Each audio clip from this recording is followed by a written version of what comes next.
Hello everyone, in this video lecture I am going to talk about the stem, and in the last video lecture I have talked about the root, and I hope you have seen that video.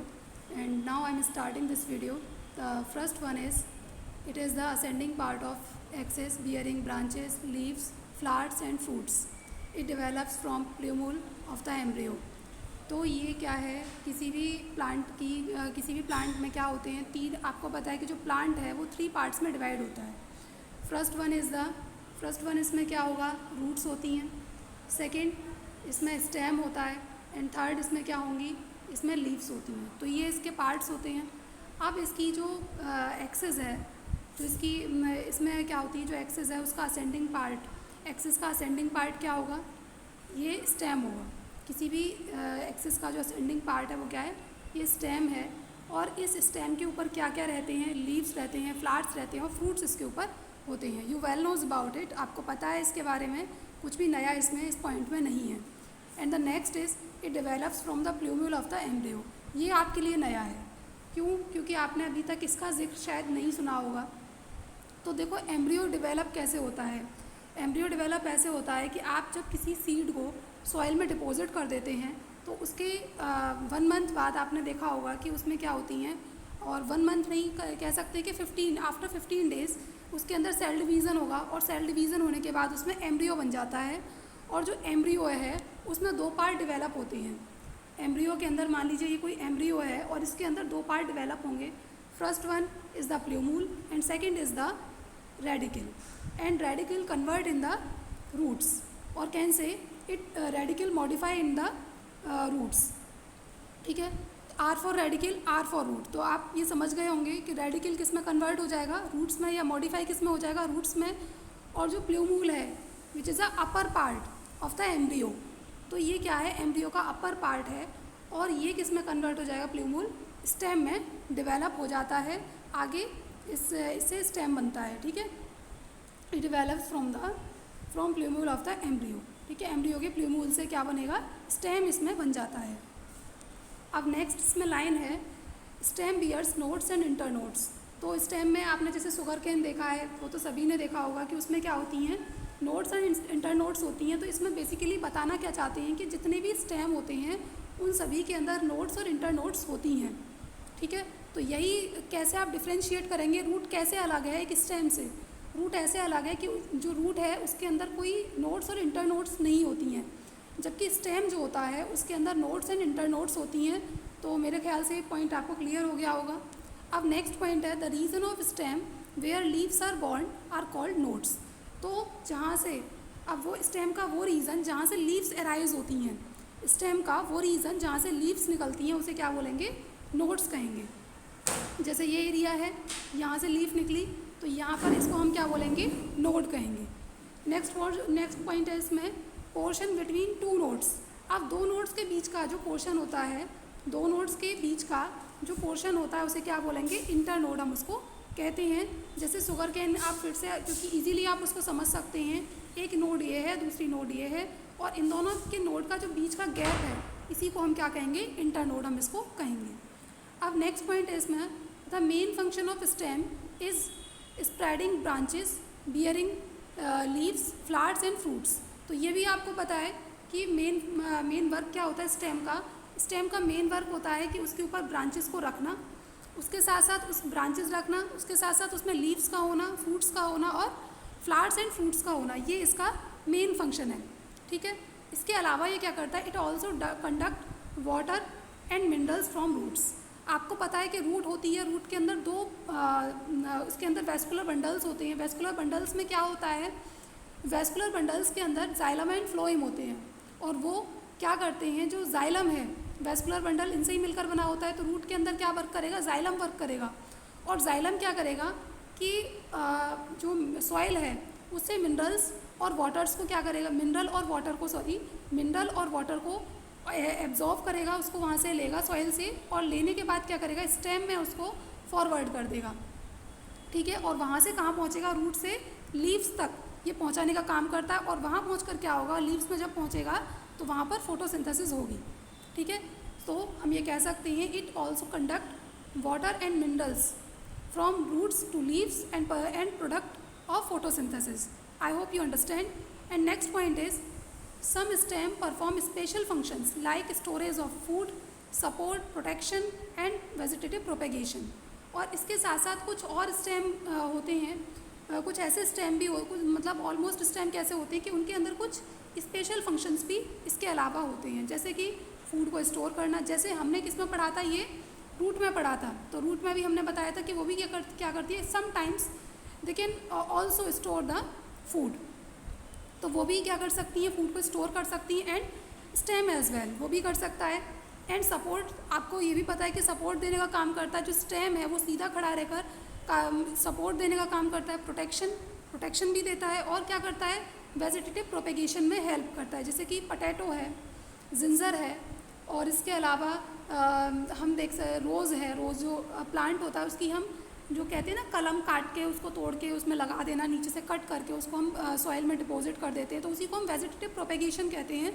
10th class में ये portion आता है, और अगर आपको याद नहीं है तो आप दोबारा से 10th की बुक देखिएगा और उसमें वेजिटेटिव प्रोपेगेशन समझिएगा, ठीक है। तो वेजिटेटिव प्रोपेगेशन में मैं आपको सिंपली बता देती हूँ कि इसमें किसी भी प्लांट से ब्रांच को हम कट करते हैं और उसको इस तरीके से, मतलब ऐसे काटेंगे नीचे से यूँ करके, और कट करने के बाद उसको हम सॉइल में डिपॉजिट कर देते हैं। तो वेजिटेटिव प्रोपेगेशन करने में भी ये स्टेम जो है, ये भी मतलब फंक्शन इनका होता है। अब नेक्स्ट है इसमें मॉडिफिकेशन ऑफ स्टेम। तो स्टेम का मॉडिफिकेशन किस तरीके से हो सकता है। अब इसमें हमने अभी बताया था कि ये क्या करते हैं, फूड को स्टोरेज करने में भी हेल्प करते हैं। जो स्टेम है फूड को स्टोरेज करने का भी फंक्शन करते हैं, तो वो ये यहाँ पर समझाया गया है। Underground stem of potato, ginger and turmeric are modified to store food, ठीक है। क्योंकि पोटैटो फूल जाता है काफ़ी, आपने देखा है, सभी ने पोटैटो तो देखा ही है, जिंजर भी देखा है आप लोगों ने, तो ये भी, और टर्मरिक, ये क्या करते हैं, अपने अंदर फूड को स्टोर करके रखने का, ये कुछ अंडरग्राउंड स्टेम है, और ये फूड को स्टोर करने का काम करते हैं। यानी कि ये मतलब फूड को स्टोर करने में ये मॉडिफाई हो जाते हैं। They also act organ of perennation in unfavourable conditions, और साथ ही साथ ये कुछ अनफेवरेबल कंडीशंस में ये कुछ ऐसे ऑर्गन की तरह वर्क करते हैं कि पेरेनेशन कर सकते हैं। अब पेरेनेशन क्या होता है, पेरेनेशन होता है कि हर एक अनफेवरेबल कंडीशन में, मतलब हार्श से हार्श कंडीशन में भी ये कुछ ऐसे ऑर्गन की तरह वर्क करेंगे कि ये उसमें भी अपने आप को ग्रो, मतलब बहुवर्षीय पौधे की तरह एक्ट करते हैं ये, ठीक है। मतलब ऐसे पौधे बन जाते हैं जो हर सीज़न में अवेलेबल हो सकते हैं, ठीक है। तो इसे कहेंगे कि अनफेवरेबल कंडीशंस में भी इजीली ग्रो कर सकते हैं। इनमें कुछ ऐसे ऑर्गन्स होते हैं जो अनफेवरेबल कंडीशंस में भी ग्रो कर सकते हैं, पेरेनेशन कर सकते हैं, ठीक है। अब नेक्स्ट इसमें पॉइंट है, stem tendril help plant to climb as in cucumber, pumpkins and grapes. अब देखो स्टेम में कुछ ऐसे क्रीपर स्टेम्स होते हैं। क्रीपर स्टेम कौन से, जो ज़मीन पर रगड़ के चलते हैं, उन्हें कहते हैं क्रीपर स्टेम्स। तो ऑलमोस्ट उसमें जो बेलें होती हैं, जिनके जो स्टेम है स्ट्रॉन्ग नहीं होते हैं, वो इसके अंदर आती हैं। तो ये क्रीपर ऐसे स्टेम होंगे। अब इनके अंदर क्या होती है, टेंड्रिल्स निकल आती हैं, जो आपने इस तरीके से ऐसे करके कुछ, इन्हें बोलते हैं टेंड्रिल्स। स्प्रिंग लाइक स्ट्रक्चर होते हैं, इन्हें टेंड्रिल्स कहते हैं। और ये क्या करते हैं कि कुकुम्बर को, पम्पकिन को, ग्रेप्स को, ये कुछ जो जिनके स्टेम स्ट्रॉन्ग नहीं होते उनके ऊपर निकलते हैं, और ये प्लांट को क्लाइंब करने में, यानी कि चढ़ने में हेल्प करते हैं। जैसे आपने देखा हो घरों के बाहर बेलें लटकी रहती हैं, तो मतलब क्रीपर प्लांट से मतलब आप इतना समझ लीजिए कि जो बेल होती है उनकी बात कर रहे हैं, और उनमें चढ़ने के लिए क्या होते हैं, ये टेंड्रिल्स होते हैं। नेक्स्ट है इसमें कि एक्सिलरी बर्ड्स ऑफ स्टेम में modify into woody, straight and pointed thorn as in citrus and bougainvillea. अब देखो कुछ ऐसे स्टेम होते हैं जिनके अंदर क्या होती हैं, कुछ एक्सिलरी बर्ड्स निकल आती हैं। कुछ स्टेम होते हैं जिनमें क्या होती हैं, एक्सिलरी मतलब कि टॉप पर निकलने वाली, एक्सिल पर निकलने वाली बर्ड्स उनके अंदर हो जाती है। एक्साइल पर होने वाली बर्ड्स होती हैं, उन्हें कहेंगे एक्सिलरी बर्ड्स। और ये इस तरीके से मॉडिफाई हो जाती हैं कि ये वुडी हो जाती हैं, स्ट्रेट हो जाती हैं, और कभी कभी ये क्या बना लेती हैं, पॉइंटेड थॉर्न बना लेती हैं। थॉर्न मतलब स्पाइंस, इनमें कन्वर्ट हो जाती हैं, जैसे कि सिट्रस में और बोगेनवेलिया में, ठीक है।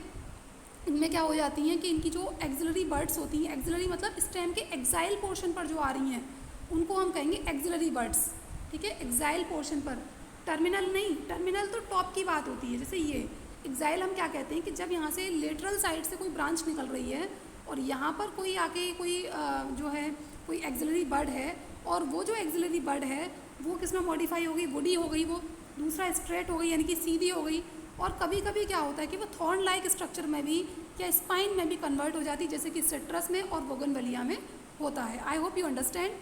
And the last point is the plants of arid regions modify their stem to flatten or can say opuntia, fleshy, cylindrical, having chlorophyll for photosynthesis। अब कुछ एरिड रीजन्स पर होने वाले ऐसे प्लांट्स होते हैं, यानी कि ड्रॉट रीजन में होने वाले जो प्लांट्स होते हैं उनके स्टेम कुछ इस तरीके से मॉडिफाई हो जाते हैं कि वो फ्लैट हो जाते हैं, जैसे कि ओपोन्शिया है, ठीक है, नागफनी ना, ओपोन्शिया है, ये इनके जो स्टेम है फ्लैटेंड हो जाते हैं और कैसे हो जाते हैं, फ्लैशी सिलिंड्रिकल हो जाते हैं, कभी कभी फ्लैशी और सिलिंड्रिकल भी हो जाते हैं, और इनमें क्या होगा, क्लोरोफिल होता है जैसे कि, और वो क्या करेगा उसमें फोटोसिंथेसिस में हेल्प करता है, ठीक है। आपने अगर अपने आसपास का एरिया देखा होगा तो नागफनी का पौधा तो ऑलमोस्ट सभी ने देखा ही होगा, क्योंकि वो ऑर्नामेंटल प्लांट है और ऑलमोस्ट लोग उसको अपने घर के बाहर लगाते हैं फैशन में, यानी कि सजावट में ऑर्नामेंटल प्लांट है। तो आपने उसका स्टेम देखा हो शायद, तो वो ना कुछ इस तरीके से एकदम फ्लैट एंड हो जाता है और साइड में उसमें कुछ स्पाइंस निकल आते हैं, और ऑलमोस्ट ऐसे प्लांट कहाँ होते हैं, ड्रॉट रीजन में, जहाँ पर एरिड रीजन में, जहाँ पानी की कमी होती है। अब पानी की कमी है तो वो क्या करेंगे कि अपनी लीव्स को थॉर्न लाइक स्ट्रक्चर में या फिर अपने स्टेम को वो इस तरीके से कर लेते हैं, ऐसा फ्लैट एंड स्ट्रक्चर उसका बना लेंगे, और उसके साथ साथ उसमें कुछ फ्लैशी पोर्शन उसके अंदर फिल करके रखते हैं। अगर आप उसको कट करके देखें तो उसमें से कुछ जेली लाइक फ्लूइड उसमें से निकलता है, और फ्लैशी सिलेंड्रिकल अपना बना लेते हैं, और साथ ही साथ ये कैसा होता है, इसके अंदर क्लोरोफिल होता है, इसके अंदर क्या होता है, क्लोरोफिल होता है, और ये जो क्लोरोफिल है फोटोसिंथेसिस में हेल्प करता है। तो आज के इस वीडियो लेक्चर को हम यहीं पर स्टॉप करेंगे बच्चों, और अगर ये आपको समझ में आया है तो please like and share and subscribe. Thank you students.